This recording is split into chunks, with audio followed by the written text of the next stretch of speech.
Kamala Harris just fact-checked this Fox News host as he tried to defend Trump, and she completely embarrassed him and made him look like a fool. So we're going to take a look at that clip here in a second, but first, I want to show you another clip from this interview, because this was not the first time that she humbled this Fox News host. Because this host asked her a question and he tried to cut her off as she was speaking, and she handled this situation perfectly. Just take a look at this.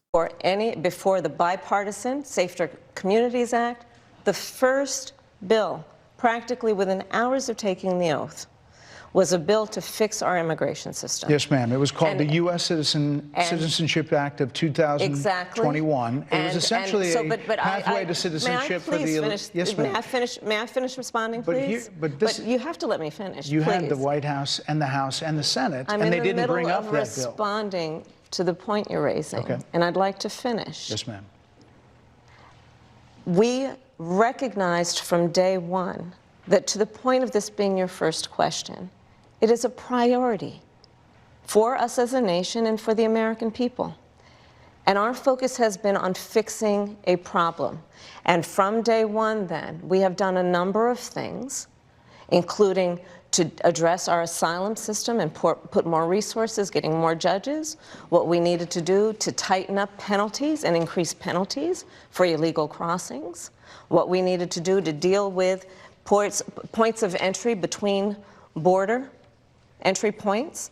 That's the work we did, and we worked on supporting what was a bipartisan effort, including some of the most conservative members of the United States Congress, to actually strengthen the border. That border bill would have put 1,500 more border agents at the border, which is why I believe the Border Patrol agents supported the bill. It would have allowed us to stem the flow of fentanyl coming into the United States, which is a scourge affecting people of every background, every geographic location in our country, killing people.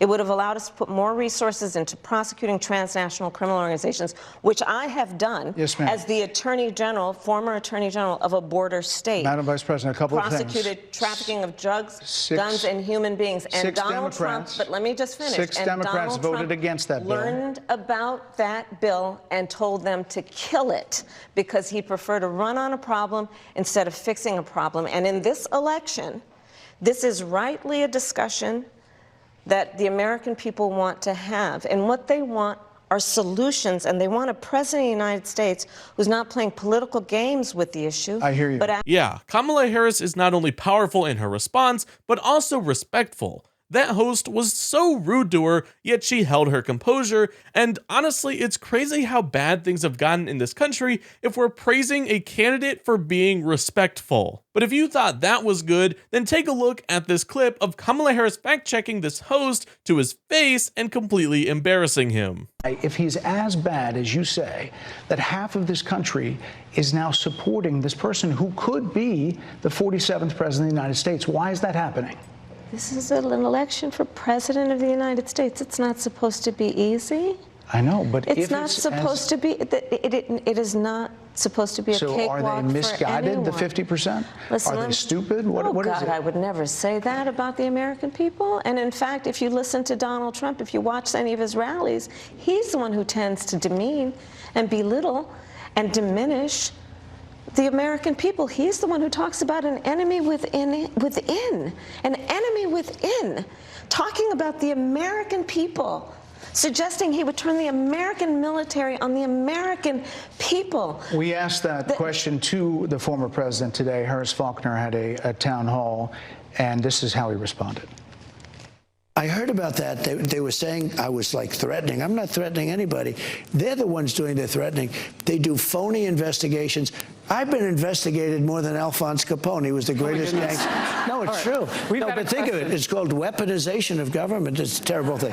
So, Brett, I'm sorry, and with all due respect, that clip was not what he has been saying about the enemy within, that he has repeated when he's speaking about the American people. That's not what you just showed. Well, he was asked about that No, specific... that's not what you just showed. In all fairness and respect to you, that was the question that we asked him. You didn't show that, and here's the bottom line. He has repeated it many times, and you and I both know that.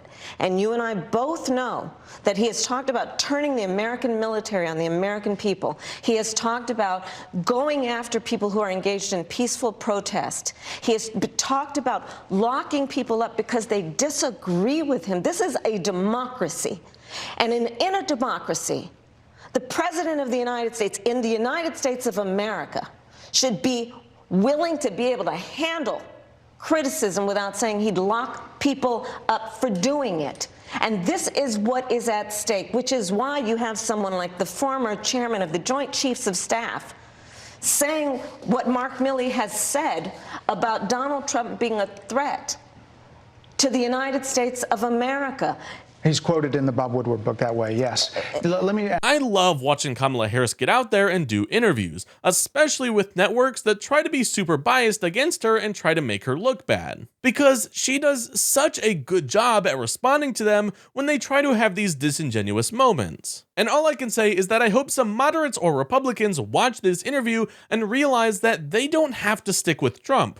They can vote for someone who is powerful, well-spoken, and respectful. And with the election right around the corner, that is now more important than ever.